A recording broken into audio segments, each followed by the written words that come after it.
Well, hello everybody. Welcome back to Aquarius Rising Africa. Happy Sunday. I hope you all had a wonderful weekend. And I'm definitely happy to be hanging out with you all again. So, welcome to everybody in the chat and my wenches with wrenches. You're always so awesome. So, thank you so much. And yes, I have with me a wonderful new guest on Arrow tonight, a very special and interesting lady by the name of Sherri DIVBAND. Sherri I must say, I saw her. Bryce actually mentioned Sherri to me a while ago. And then I also spoke to Jessica Jones about it. And I've been meaning to get Sherri onto Arrow for a long time. And I'm really happy to have her with me this evening. She has a very interesting story and a beautiful uh, continuation to her life from the story, so to speak. And she was kidnapped by her nanny as, I think, a 3-year-old, but we're going to hear all about that and just learning about her journey. So here we go, Sherri. Hello. Welcome. Sherri, how are you? Welcome. I'm doing well. Thank you so much for having me. Yeah, it's such a pleasure. As I was just saying, and I'm sure you actually heard in the back room where you were sitting, back room. Yeah, I was for the first time I heard your name was, I do believe it was actually Bryce who spoke about you, and then I know I saw you being interviewed with Jessica Jones as well, Yes. and she actually did a remote view on your story, which is amazing because you're also very spiritually gifted and all of these things, and we're going to get into that. And so, yeah, maybe you can just take us through there from the beginning. I mean, you really have an interesting story to tell. Yeah. Well, thank you for having me. And the interest in my story is humbling at best. Do you want me to start from before the kidnapping or? Yeah, I think maybe just give us just a little bit of a your general what led to that upbringing, sorry, the kidnapping. Your upbringing, was there anything specific that led to that? How did that happen? Yes. So was born in 1981 in Los Angeles, California, and we lived kind of closer to Long Beach. And I was born to two teen parents. So my mom was 16, dad was 18 at the time. So I had really young parents, didn't have a lot of money. My mom was an only child. My dad only had one brother. And we were kind of in this area of poverty. So we didn't have a lot of resources, especially for two teen moms, two teen, not two teen moms, two teen parents. And so I remember I was living with my mom at the time in an apartment. So my parents never stayed together, but they're still friends to this day. But they never got married or anything. So I lived with my mom predominantly. And we were in this apartment building over like a shopping center. And it was not a lot of units. And I remember I had a babysitter because my mom, obviously, she was a teen mom. She worked a lot to be able to support us. So I had a babysitter who was legally, we're not allowed to say this term anymore, but I still say it. She was legally retarded. That's what she called herself. So I'm not, that's not for me. So she had a lot of disability, mental disabilities. So how she was able to babysit me I'm not exactly sure how all of that worked, but she mainly just watched me at my mom's house. So it's not like we went anywhere together. She just came over, and I think she was capable of watching a 2-3-year-old girl. It's not like we went anywhere together very often. And I think a lot of times the little kids in the neighborhood would be with me, and we would all be playing, and she would just kind of watch over us. So there was Right. one afternoon where she apparently got permission from my mom to take me to McDonald's for lunch, dinner, whatever it was. And that was a big deal because, kids loved McDonald's, at least back then. I did. And it was a big treat to be able to go there. They had these little playgrounds and things in there. So we went to McDonald's for dinner while my mom was at work. I think that might have been the first time she'd ever taken me anywhere. Well, I don't remember going to McDonald's ever. And all I remember is being in a either a studio or a motel room taken to what I believed, I think at the time, was her house. Maybe she said, "Oh, we're going to go to my house and said, you want to do something fun." I feel like it was something like that. And as a 2-year-old, of course, I was like, sure, excited about going with her, doing something different. So I don't think we ever made it to McDonald's. And I basically was kept in that very small studio, blacked out curtains. It was really dark. I don't remember being fed. I don't remember ever leaving. And it wasn't a studio, actually, because it was a small room outside when you first walked in, with a kitchenette and a back bedroom. So it might have been a motel, maybe a suite, or a studio apartment, kind of a lower income type of unit in the Long Beach area, we're assuming now, after Jessica's remote view. So the only memories I have of that is sleeping a lot, being very hungry, didn't get fed. I don't remember eating anything. And I remember rummaging through the woman's purse, and she had, I think it's like that extra gum. I don't know what you guys have over there, but anyways, there were long sticks of gum. And that was food to me because it was sweet. So it made me feel like I was eating something. I probably swallowed it. Who knows? I remember the TV being on, and I remember being so scared. But by the way, I was a very shy, quiet child. So it was out of my nature to try to rebel, run away or fight.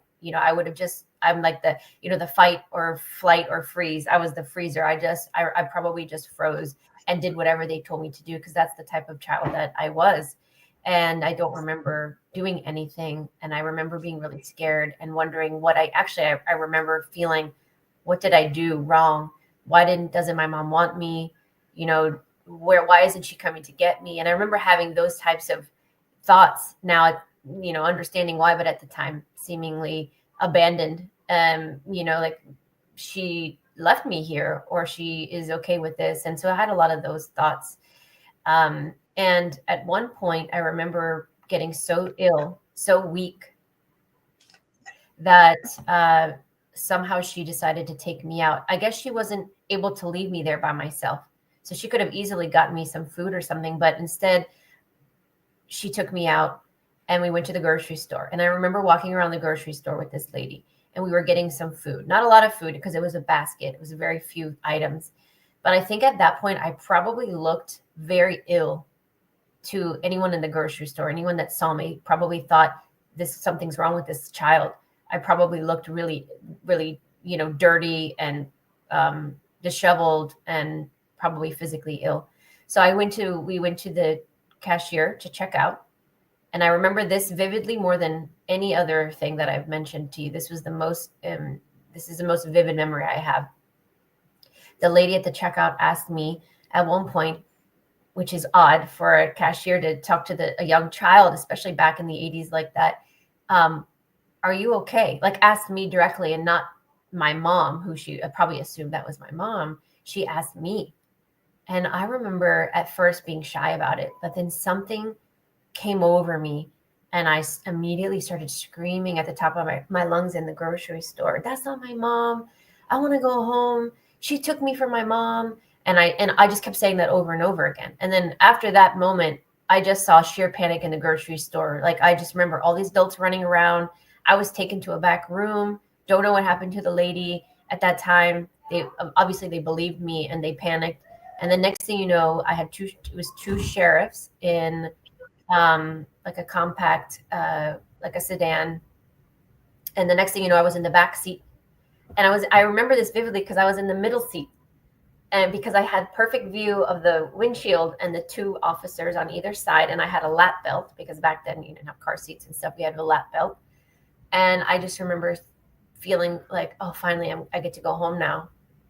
And that was it. And I remember when I was reunited with my mom, there were news people everywhere, because this was on the news. I mean, I was on the news as a missing child. It was in the newspaper. Everyone knew about it. And so there were news people everywhere just filming us. I remember all of that. And I don't remember my dad being there, oddly enough, but I'm sure he was there. And that was it. And so it was probably about 4 or 5 days. So I lived with that. So the crazy thing is, my mom and I don't remember. Obviously, I was 3 years old at that time. I think I was 3. I don't remember having a conversation about it. My mom and I didn't talk about the trauma probably because she assumed I was little, I would get over it, or maybe we did and I don't remember it. But I remember my whole life thinking about it, like what happened to me. And then, well, we can talk about some other things that happened to me after that. And it was this void. And I do transpersonal hypnotherapy. I'm a master hypnotherapist. I'm a very spiritual person. I'm a channel. I do a lot of this work, but for whatever reason, I've always felt blocked in looking into what happened to me. And I always felt like, maybe there's a reason for me. I'm not ready to know. I'm not ready to know yet. Like, I am not ready to know that part of what happened to me. So sorry, if I can just ask you, did you have any memory whatsoever of this event as you grew older? Oh, yeah. Did you? Okay, so it's not something you'd actually blocked out. You continue to remember. Okay. The memories that I've shared with you are the memories I've always had. But the in-betweens were the things that I always wondered. Like, why did they take me? What did they do with me there? Why don't I remember what happened to me while I was there? Like, those were the questions I had. And of course, my mom didn't have the answers to those. So I always wondered, but I never looked into it because I was afraid. Like, what if I was abducted? What if I was taken on a ship? What if I was, in some sort of SRA? What if I was taken into tunnels? Like, what? I didn't know. And I was like, you know what? I don't think I want to know the answer. So I kept it buried deep inside for my whole life. And Jessica Jones was the first person I have ever met in my life. So this happened around the age of 3. I'm 43 now. So it took me 40 years before I trusted anybody enough. So this is saying a lot to Jessica because I admire her and respect her greatly. She was the first person I ever met. I said, Jessica, can you help me? But she didn't know what she was helping me with. That's the thing. I didn't tell her what she was remote viewing on purpose. So I just knew she was the one that was going to help me figure it out. So she was tasked with coordinates of that period around that time in that room. And that's what the interview on her channel was about, of her results. And we actually had to go in and do it twice because once she did the first set of results, we met about it and I told her what it was. And she's like, oh my gosh, this makes so much sense. Let me go back in and see if I can get more. And she did. And then we got a lot more. And then we did that broadcast together to go over it. So that's where we are now. And I've closed after that. I feel like I got what I needed to know and it resonates very much with me. And I've left it alone at that point. Yeah, it's like the wound has now been healed. So, it sets us free, which is amazing. If you don't mind, I just want to kind of go back and just ask you a couple of things. And I think one thing that, that you said right at the beginning of the conversation is both your parents were teen parents. And one thing I understand from working especially, on the SRA platforms and people that have experienced these types of horrors, right? It's so, I think every situation that I know of, it's with parents who are vulnerable. So the child is in a vulnerable environment. Either it's a single mom, right? Or young parents, as you say, a single mom as well, right? And or it's parents that are divorced or the child is abused or all sorts of things like that. So it's very interesting that, again, your mom was clearly vulnerable. Now, from what I know about you now, and we're gonna go more into that later because you are very spiritually gifted, and that's apparent in the work you're doing now. So if we sort of reverse back to that time, I have to question whether whoever your kidnappers were or what they intended to do with you. And maybe you can share that with us because I know Jessica spoke about that in your interview as well. Whatever they intended to do with you, were you abducted and potentially going to be, let's call it transported, right? Because of your gifts? Or was it a once-off thing where it doesn't feel like it's a once-off thing because you wouldn't have been there for so long, right? So you were clearly kept there and fed, and there was a waiting period for you. So you were not just a kid that was taken off the street and was quickly going to be sold to someone for drug money. That's a very different kind of energy at play there, right? So I'd love to hear your you're sharing that with us Mhm. in terms of that. I think what we discerned between Jessica and her remote viewing and what I had already felt, and we combined kind of all of our notes together, was that um, perceivably it was situational, meaning the woman that was my babysitter had a boyfriend, which I don't think I mentioned that in the first part. So there was a man in with us the whole time. Very mean man. I remember being afraid of him.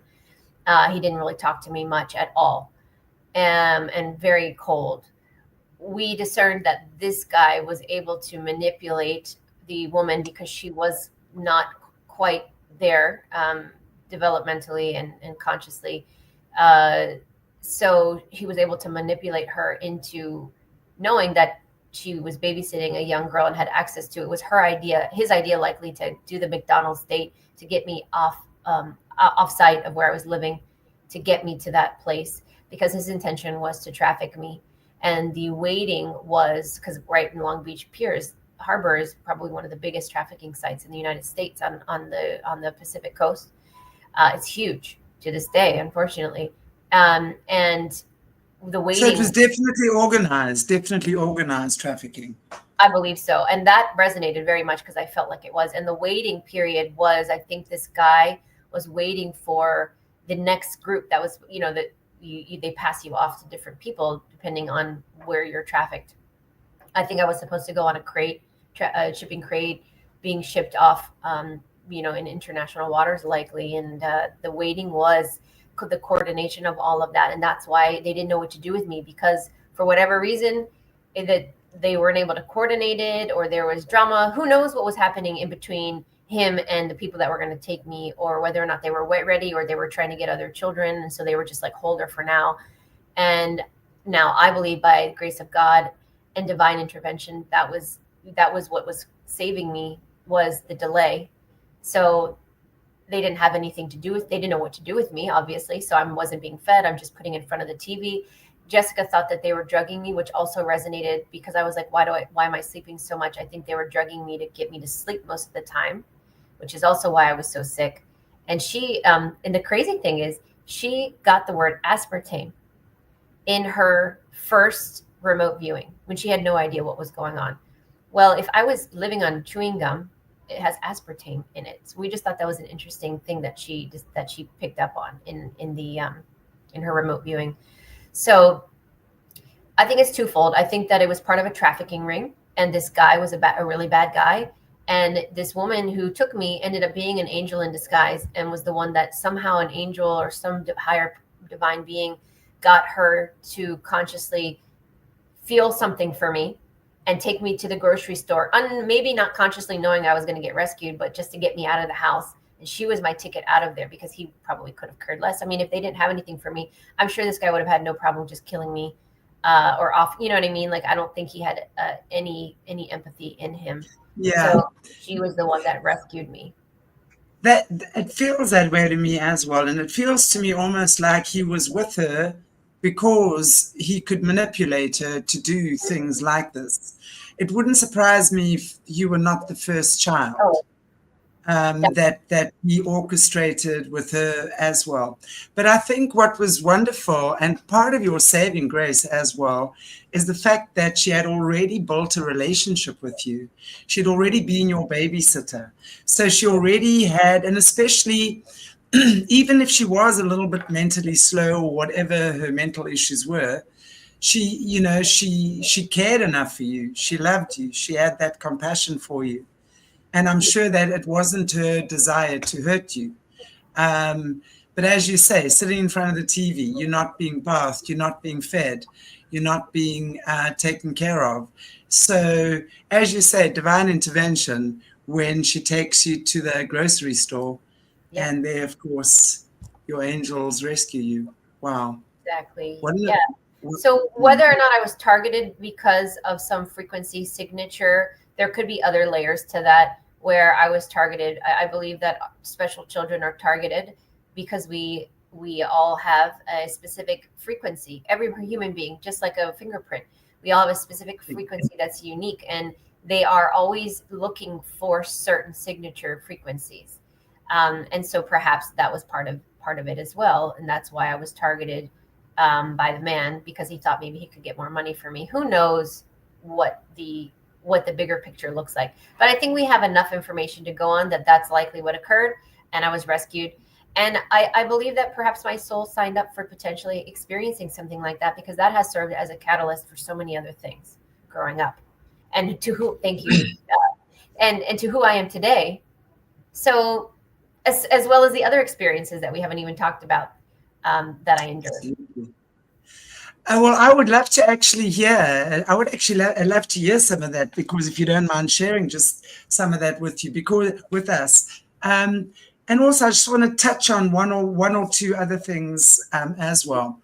And I know there's a question around, the audience would be generally questioning your mom. What was, how. When I say what was her role in this, I obviously understand she wasn't involved or anything, but how did she deal with that? I mean, and afterwards as well, because she must have gotten quite a fright. Was there anything around that, specific with your mom? Not that I can recall. I'm sure she was devastated. And when we talked about it as I got a little bit older, I remember her saying that was the scariest time of her life. Right. But to the extent in which it affected her, we never went there. So I don't know. Right. And you say you guys never actually spoke about it afterwards either. Maybe we did, but I was so young. And then by the time I got older, I might have asked her about it. I think I remember as a teenager asking her about it, and she had newspaper clippings of the articles. And there's a picture of me and her hugging with police officers around, like the embrace of the aftermath of the kidnapping. And she still has that newspaper to this day. But I don't remember that conversation really leading to anything substantial at that time. It's amazing, and I like what you said early on, because I believe everything like this. I believe God kind of puts on our path, so to speak, because at some point it serves us in a much greater way. It's almost like we're learning through that, and you've made reference to that.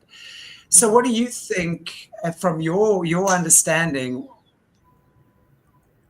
If you feel like it's prepared you for bigger, greater things, how do you think that was a catalyst for you to move on to what you're doing now? And maybe you can share a little bit with us as well, what you're doing nowadays.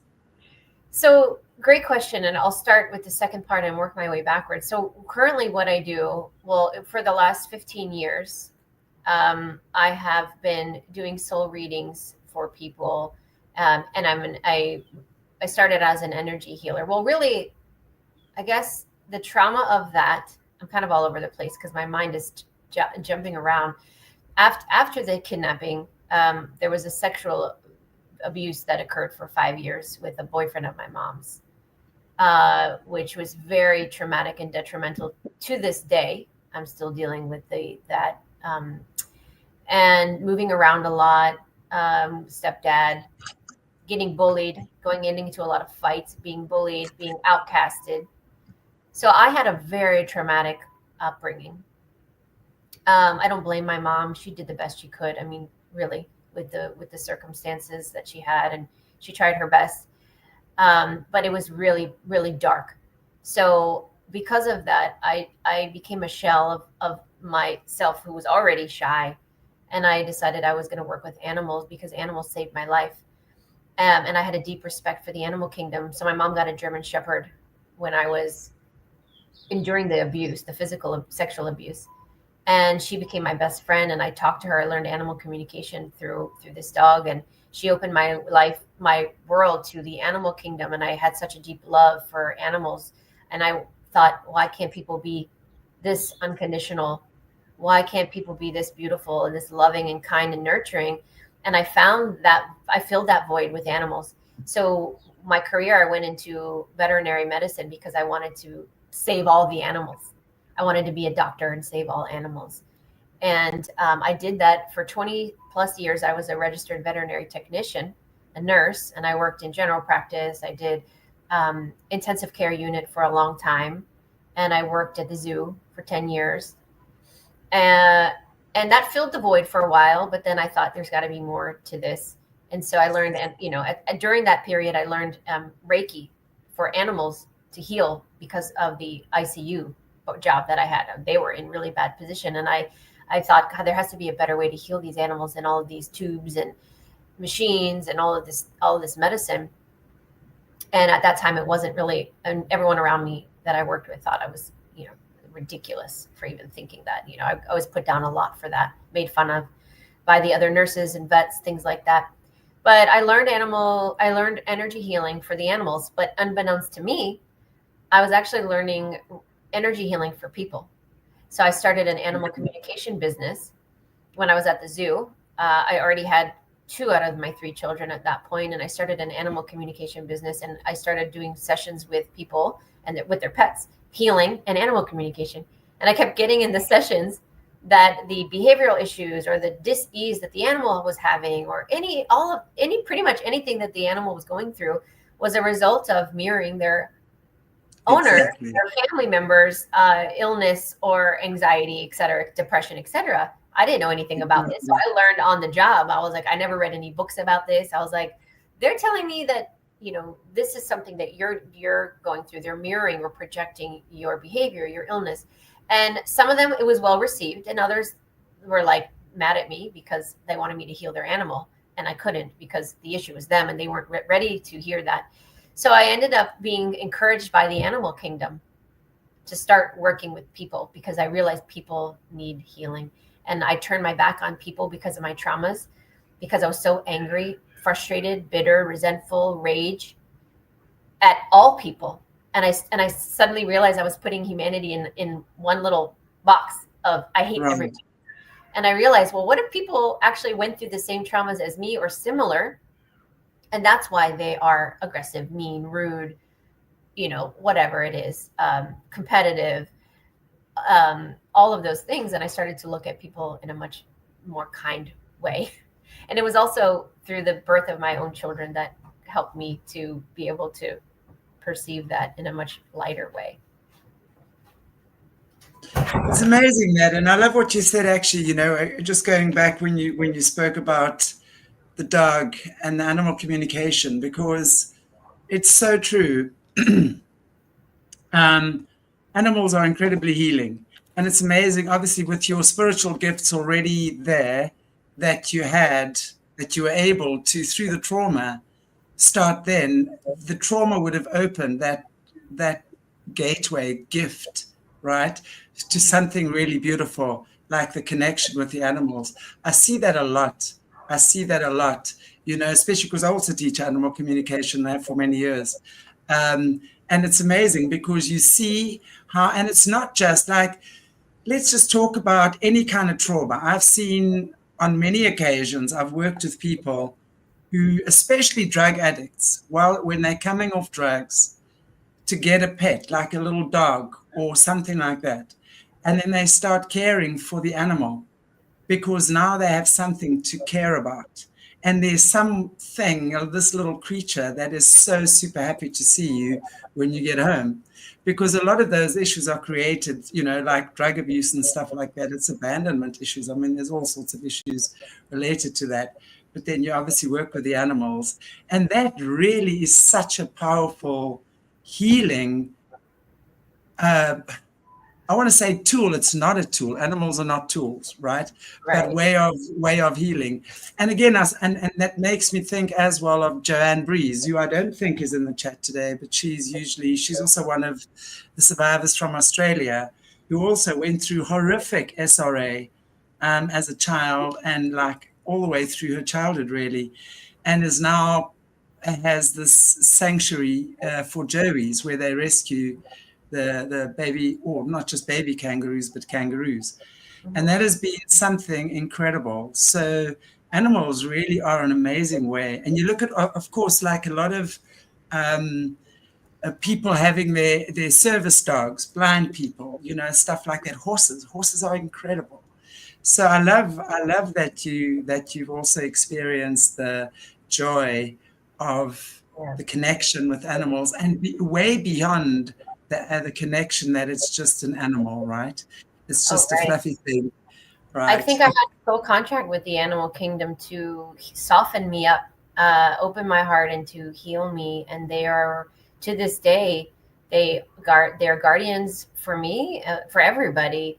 But I communicate a lot with horses and dolphins and animals all over the world, um, because they help me work with children, because that's what I do now, and with Yes. my clients. And so it's served a purpose. Everything comes full circle, because after you dedicate 20 plus years to your life to one area, you feel kind of bad when you walk away, because I had guilt when I walked away from working with animals and doing community and starting working with people, because I thought I was abandoning the animals. I didn't want to leave them, and they said, no, you're done with, we're done with this right now, but you'll see in the future how we come back together. And I didn't know until very recently what that would look like.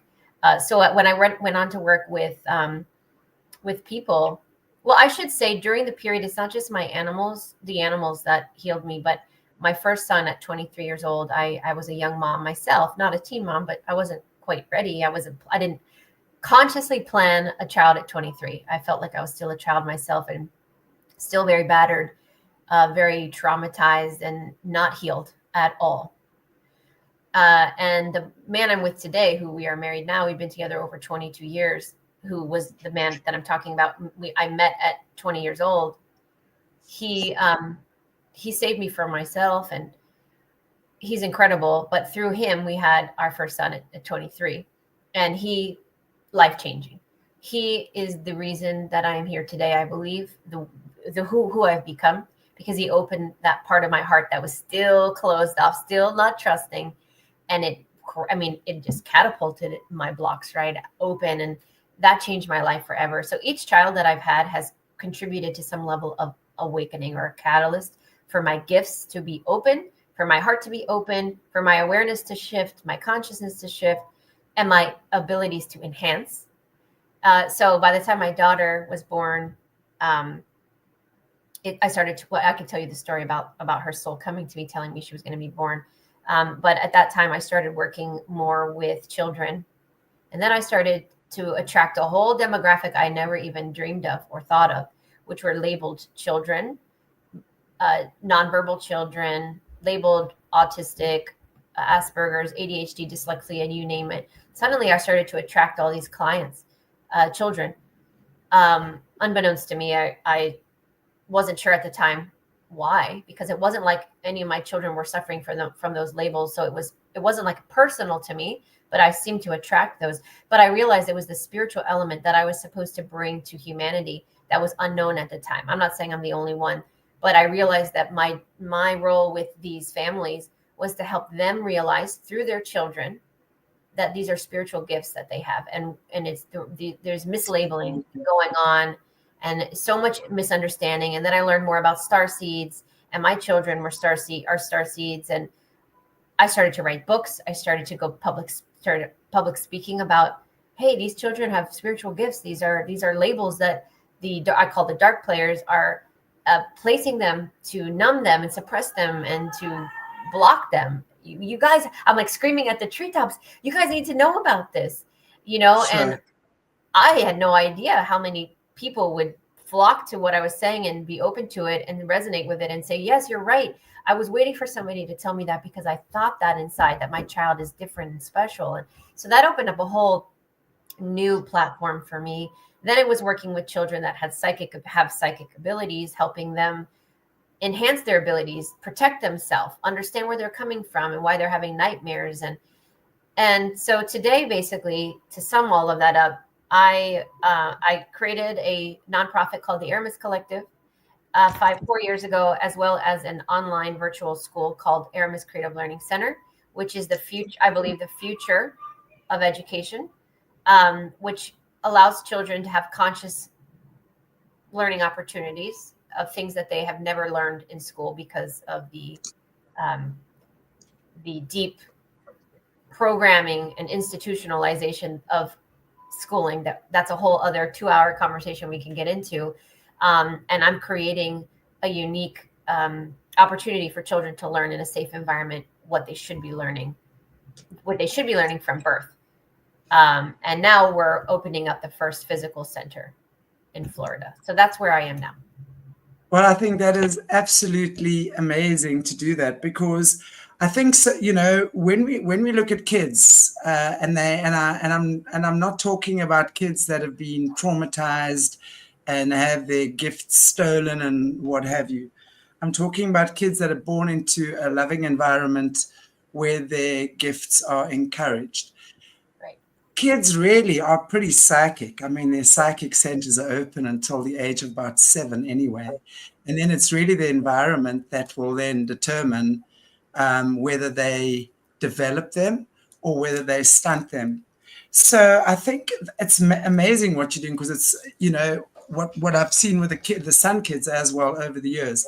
It's amazing because these kids are born with natural abilities, and it's up to us as the parents, right, to allow them that space and the tools in which to develop these gifts so that they can use them in a constructive way.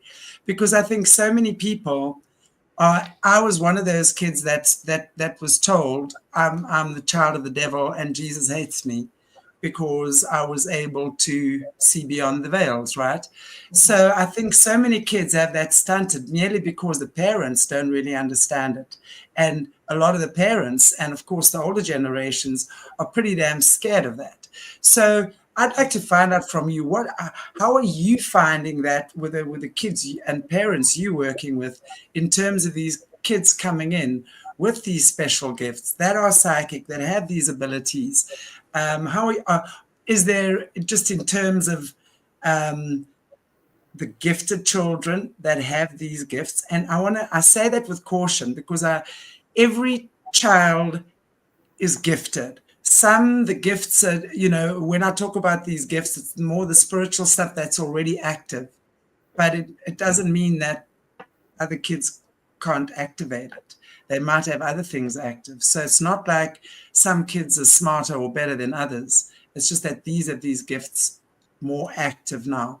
So how are you finding that with what you're doing?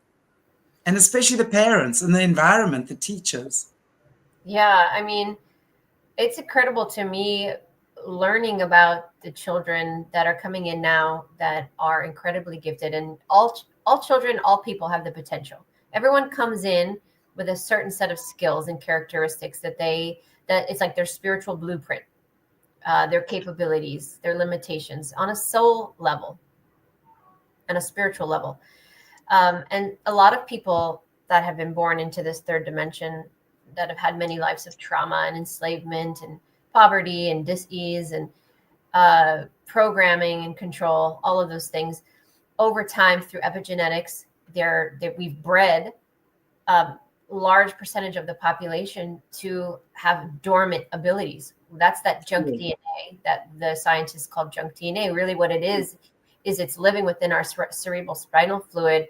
It's the closest physical substance to our consciousness lives within the cerebral spinal fluid.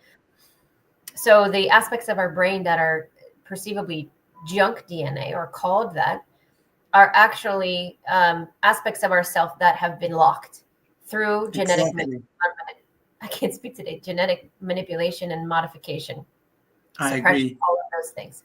So as Dolores Cannon talks about, and I also believe through my sessions, there have been star seeds, which everyone's a star seed. Everyone is of the universe, universal consciousness, fractals out into independent consciousness. That's what gives us our independence. So Chantel and I have both our own individual fractal of consciousness, but we all come from the same aspect. And throughout our lifetimes, our soul grows a signature based on the frequencies of our experiences, our learning, our lessons, all of those things. So there are star seeds that are enhanced, ascended, who have been through their awakening already. A lot of them are outside of this reality, maybe from Pleiades or Andromeda or Arcturus or other universes through the sun gods, sun portals, all sorts of things, supernovas.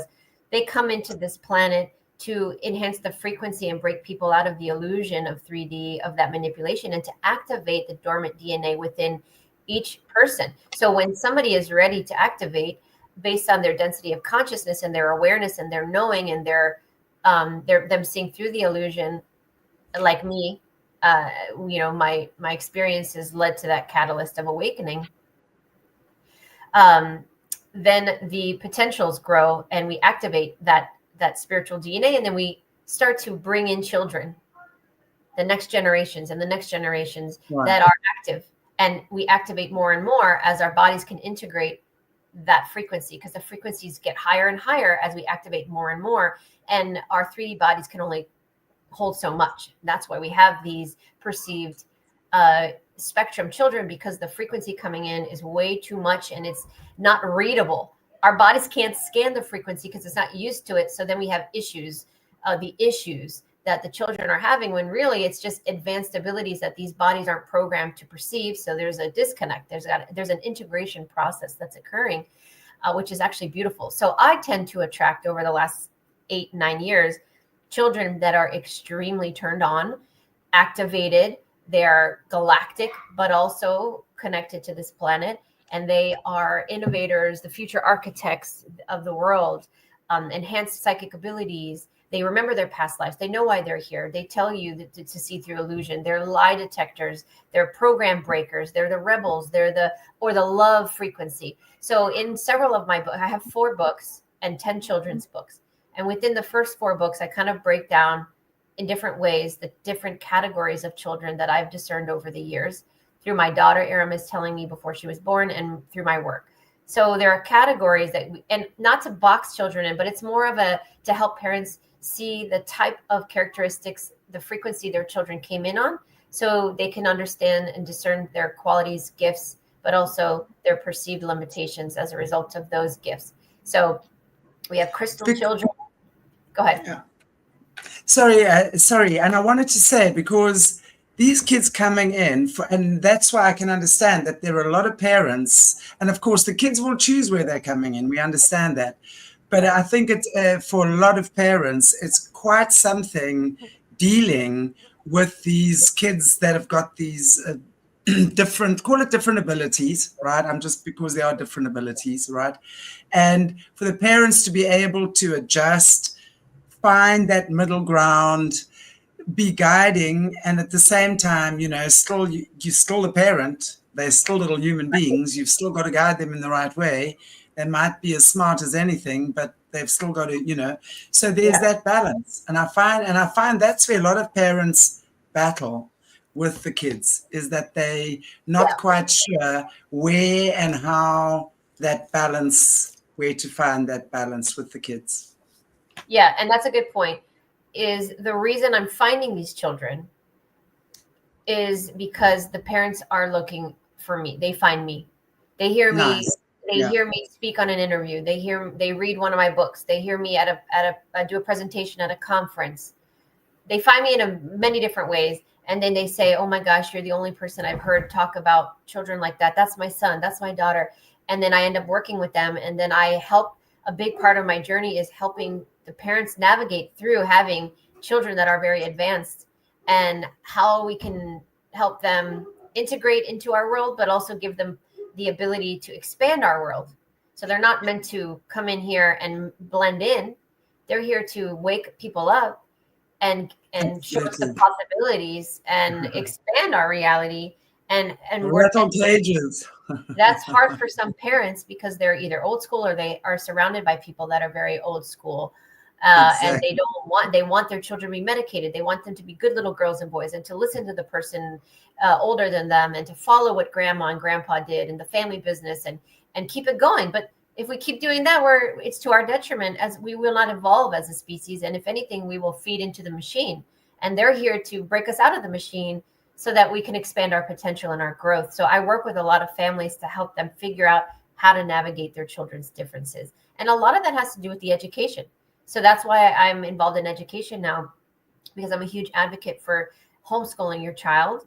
If you can't be in a if you don't have the programs that I'm creating in your area, I'm inspiring people to create them in any capacity that you can. So we get these children out of these indoctrination camps and give them the ability to learn real life, project-based learning, life skills, agricultural skills, metaphysical skills, esoteric skills, all of the skills. So they're not programmed. They are actually thriving. And that's where education is going. I definitely think that, and I had a comment up there for quite a while. Just, and I wanted to ask but I think you've answered the question now. What is your take on actually teaching? You see, but I think it's so important how we use our language here, because we are not teaching kids these gifts. They already have them. These are natural gifts that these kids have. And, well, you know, what we as adults need to be, I think, at this space in time is be there as a guide for them so that they can focus whatever it is they need to focus in a way that, because I know for myself, for example, as a child, and that's one of the reasons, probably the main reason I wrote the book I did, because it was, if I'd had that book as a kid, I would have had a very different experience with life, right? So it's like some kids have this rush of energy, information, whatever it might be, and it's about tempering it, right? And focusing it in a way that is doable for not only them, where they can feel like, okay, the whole world doesn't want to put me on Ritalin, because that's often what happens. We have Ritalin, yeah, I don't know what you guys have there. And then, you know, these kids then obviously get dumbed down with this medication. So what is your way then of tempering that for kids, that they don't need to go on meds? So the model of ours, so you're right with the language, absolutely, because our language has spells casted within the words that we use and the way that we go about things. So the model of Aramis Creative Learning Center is conscious-led education. So the first center that we're opening is called a resource center, education resource center, not a school, because school is an anagram for louche, which the dark entities feed off of the life force of children. That's what school came from, louche, backwards, essentially, or an anagram. So we say center. Wow. We don't My use goodness, look at that. I've never just, seen it like that before. Good grief. Wow. There's so many other things that you would blow your mind I could tell you about, but we also don't use the word teacher. We call them mentors. So we have mentors, which are the teachers, which their purpose is to guide and ignite passions within the children. But it's a balanced and respectable relationship between the mentor and the children there. So the mentors are there to help expose children to subjects. So our platform is conscious-led education, meaning children are placed in developmental stages or groups. So there's a lot of overlapping of age on purpose, and they are exposed to a lot of different things, but never just math class. It would never be, okay, we're going to have math. It's STEM. It's science, technology, engineering, and math combined in a project-based learning environment, whether we're doing robotics or coding or something much more simple for the younger children. And then we have creative arts. It could be anything artistic, anything creative. It could be music. It could be writing your own music. It could be creating your own works of art, and in a very student-led method. So it's not follow what the teacher's doing and color in the lines. It's, feeling and creating. Then we have project-based learning. So instead of, doing classes of math, science, and then English and then social studies, we're going to combine all those elements in one subject matter so that it's interesting for the children, whether it be entrepreneurship or agricultural or whatever it is. They do 2 to 6 weeks of a specific subject content where they're learning real life skills, but they have a purpose. There's a purpose related to it. And then the rest of it is designed as extracurricular of their choice. So no one has to do anything. So imagine children on a campus where it's like college, where you see the classes available for the week, and you and the child and the parent get to choose. Okay, I want my daughter to be in creative arts for this time slot, then meditation and yoga during this slot, and then gardening, and then animal communication, and then husbandry, and then tomorrow they're going to do STEM. And you design your entire week based on the children get to decide. And it's so that they might try one area for a week and a couple of weeks and say, I hate engineering. I never want to go back. Okay, well, you know what? We expose them. They tried it. It's not their thing. So now let's help them find the next best thing.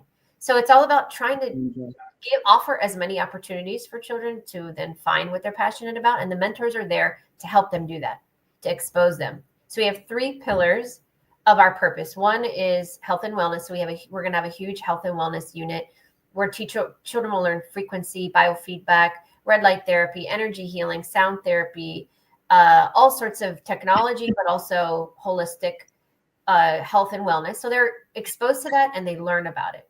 There's no nurse's office with Band-Aids and vaccines, you know. Then we have animal husbandry. So we have a farm with a plethora of animals that they can learn animal husbandry and animal science, but also do animal communication and learn and do animal-led therapy and communication in many different varieties. And then we have the middle part, which is the project-based and extracurricular component. These children will have so much to do. There's not enough hours in the day. I'm telling you, if these kids had their choice, they'd be there all day and all night because they're going to have so much fun being there, and nothing is draining on them. There are no tests. There's no competition. There's nothing like that. It's just a serenity of opportunity. That's what do you do? What do you do? I mean, because I think some kids are more naturally competitive than others, right? That's not to say that they can't be competitive with each other. Yeah. There will be competitions, let's say in robotics or this or that, but it's not the traditional style of pushing somebody out or harming somebody. Get ahead. It's respectable competition. Healthy competition, yeah, makes sense. You know, and rather than compete with each other, you can kind of start working with each other, because there's that way of doing that as well. You kind of inspire each other. Yeah, build yeah, as opposed to competing with each other. Wow. And it's amazing. Sorry, I'm just looking, Amy. Just want to put this one up quickly, which is a nice comment. I want to do when I grow up. I call it a community center, just like this, learning and doing things. See, that this is exactly what we talk about, right? This is the type of stuff that where we're going, because there's no doubt that whether it's in the next 2 years or 10 years, the banking systems as they currently stand are coming down. So is the education system. So is like the whole, I mean, there's a lot of things. Everything's collapsing. The whole religion. Yeah. And it's kind of like we got to rebuild and restructure. And this is what we say a lot, Sherri, and I don't know what your take on this is. It's no one is coming to save us. Yes, there are going to be leaders in place, but the leaders are not there to control us and dumb us down the way that they did in the past. It is up to us to make the changes we desire, and in the future. So we become much more independent and free. But before that to happen, there's a lot of BS that's got to come bubbling up from beneath, right? It's so true. So true. I mean, what's your take on where we're at right now, just globally, in terms of how people are responding to this information? Where are you at, and what are you seeing there? I'm seeing a huge shift. Even several years ago, I had a lot of clients. So the way I spend a majority of my time not only is working with children, but I do soul readings for adults. I have clients all over the world, and they come to me for soul readings, coaching, energy healing, etc. And that's how I know a lot of the things that I know, because I compile information from my sessions and I write books and I present about it.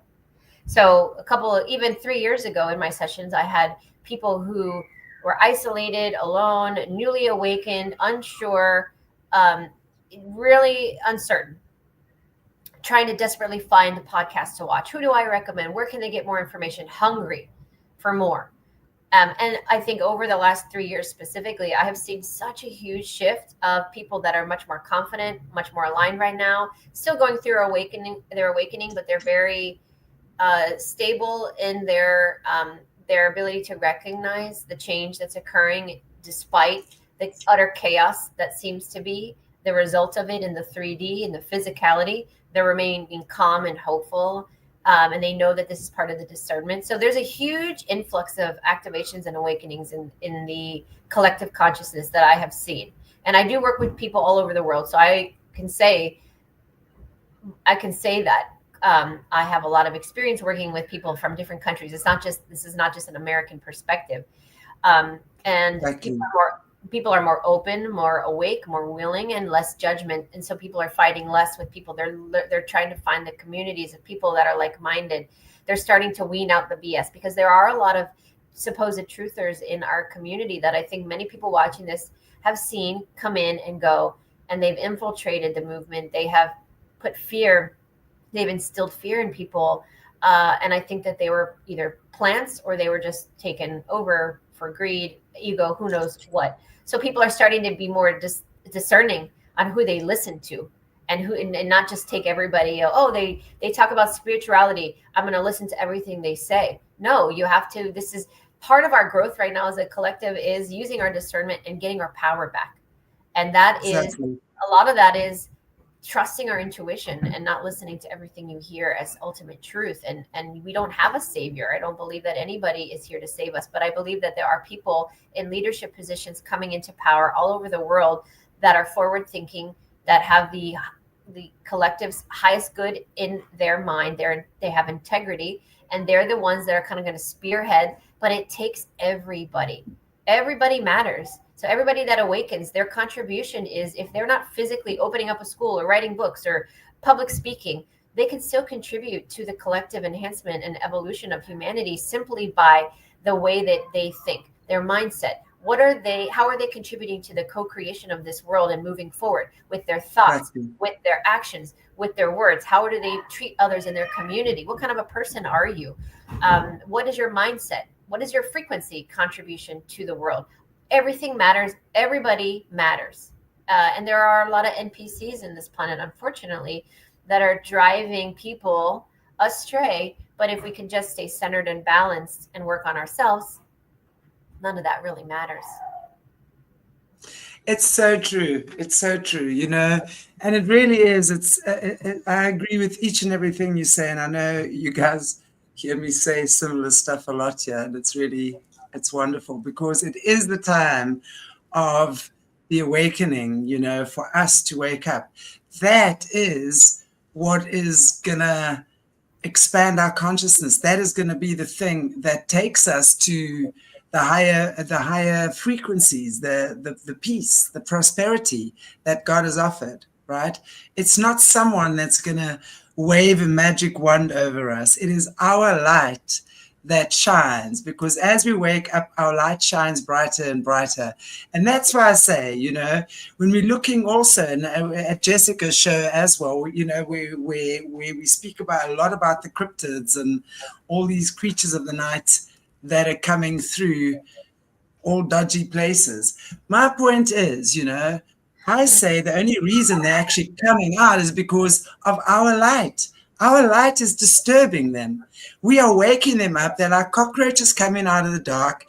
But now, and instead of us, and this is such an important thing for humanity to remember, because so many people are so terrified. It's like, oh my God, they're coming for us. And I'm not saying that that's not happening, but I am saying, if we face this thing, because this is spiritual warfare, right? If we face this thing with, oh my God, they're coming for us, we're all going to die, then we are going to die.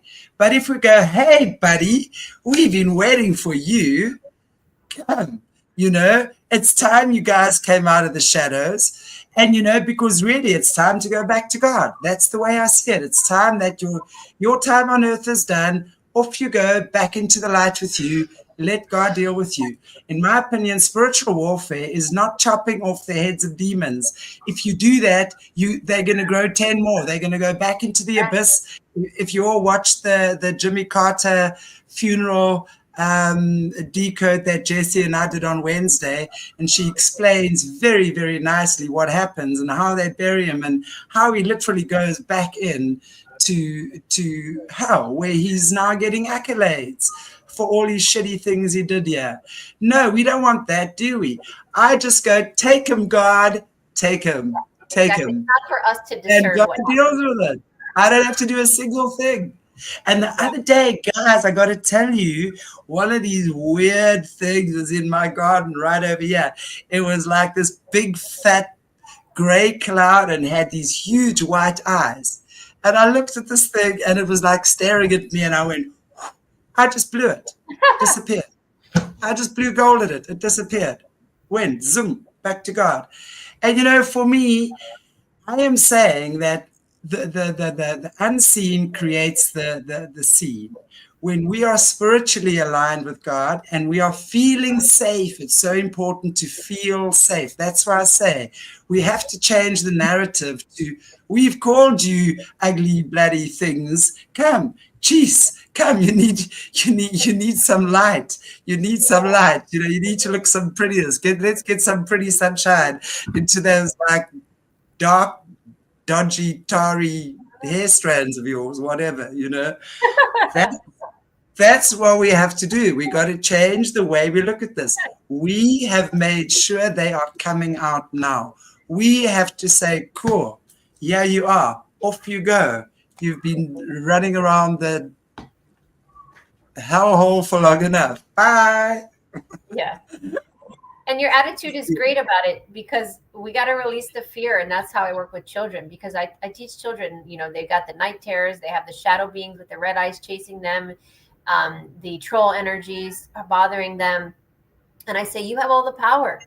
When you stand up to them, they go away. And as soon as the children realize that and they exert their power, they realize, they're like, oh my God, it worked. Yeah, of course it worked. They're afraid of us, not the other way around. But they have this illusion. Yeah, they give us this illusion that they're big and bad. But the higher your frequency, this is one thing I teach children. Ask everybody to show you your true form, and you will see. And this is the same for people. If you're listening to someone on a podcast, if you meet someone in the street, if you're trying to hire somebody for work or whatever it might be, in your mind, say, I demand to see your true form. And you have to ask in the beginning when you're lower frequency and you're not sure.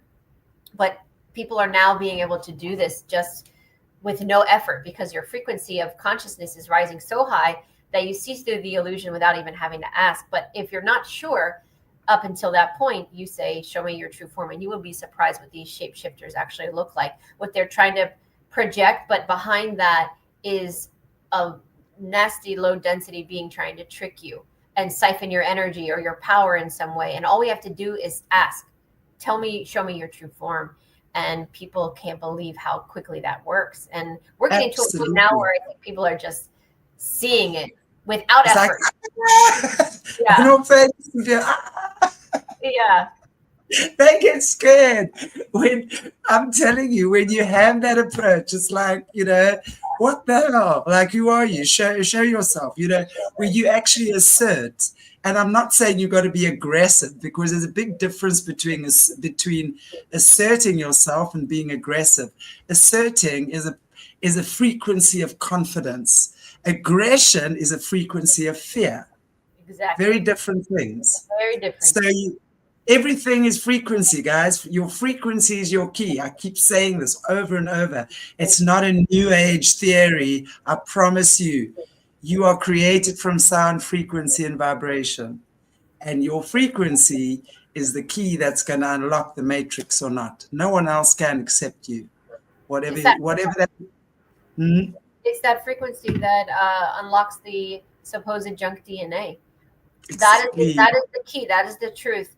Is that there's no scientist out there that can unlock this supposed junk DNA. We hold the key in our consciousness, and wherever we are in our consciousness, we activate portions of that junk DNA, And that's what we're doing right now. That's why people are having spontaneous awakenings. That's why they're having ascension symptoms of dizziness, headache, blurred vision, stomach ache, inflammation in the body. These assumptions, because there's a lot of adjustments happening, and then also our perceptions are shifting, our abilities are shifting because we're unlocking that DNA, and now the body's trying to figure out how to integrate this new energy. It's amazing. It's exactly, and it's going to take time, because remember, that's what I say as well. Your body is this meat suit, that we've really misunderstood for so long, but your body is designed to heal itself. One cell contains enough information to write, 6,000 books of 1,000 pages each, one cell, and you have 30 trillion. So all we do is by going within, and this is where we have to remember where what God says. God lives within us. So when we then start unlocking our cells, literally, we then unlock God's voice, God's desire for us, God's guidance, whatever it is. That energy becomes bigger and bigger, and it becomes more and more obvious, and it's called your intuition. And there'll be people that say, your intuition has nothing to do with God. I'll tell you, when your intuition is in tune, it is everything to do with God or your creator, or whatever you choose to call this great spirit that has given life to each and every one of us that is here. It's amazing. Absolutely. Sherri, it's been such a joy having you. And I'm going to have you again. So we've already discussed that. So I'm going to be there. Shanti, have her on again. Shanti, have her on. As a year, she's already coming on again, ladies and gents. Yeah, we have so much to talk about. It is. This will be amazing. I'm absolutely loving this conversation. I could be here for the next 3 hours, but we will give everyone's ears a break, and I will let you go and have some lunch with your family, because I think it must be close to lunchtime for you now. It is. But is there anything you would like to just say just in ending? Oh, thank you, Saifa. Thank you. So appreciate you guys. God bless you, really. Just before we end. Yeah, I mean, I just want to thank everyone for having an open mind and listening to this conversation, because without all of you, we would be talking to ourselves. And so it's nice to have a community of like-minded people that we can build each other up and help each other along the way, because that's really what this is about. It's about coming together, not competing with each other, sharing resources, building bridges, releasing judgment, releasing fear, forgiving ourselves, forgiving each other, loving ourselves, trusting ourselves, going within and doing the healing work. Because when we can do that, only can we first heal ourselves before we can truly heal others around us. And I have spent an extensive amount of my life healing from my traumas to be able to be in a position where I can help others. And that does not mean that I am finished, because I am constantly learning, constantly evolving, constantly trying to be constantly working to be a better version of myself every single day, better wife, better mother, better everything I could possibly be. And that takes a lot of effort and resilience and integrity. And that's what everybody needs right now, is to not give up on themselves. Don't give up on yourselves, because we can do so much, but we need each and every one of us to participate. That's what we need right now. I love that. I love that message. Thank you so much. And I just want to add one thing. You added the key word there, which is integrity. And if we think about, let's think the word integrity is meaning to do what you say you're going to do, and to be in truth with yourself.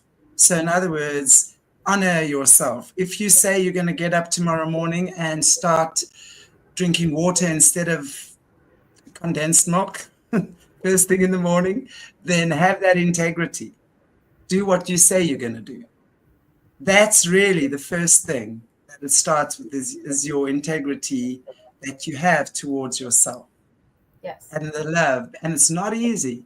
When we start looking inside of ourselves, Man, oh man, there are so many little hidden caves and caverns within this, within our mind, really.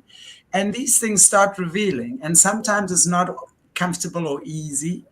But man, when we start just letting it go and we start transforming, you start doing the transformation, because energy can never be created or destroyed, only ever transferred or transformed. Boom.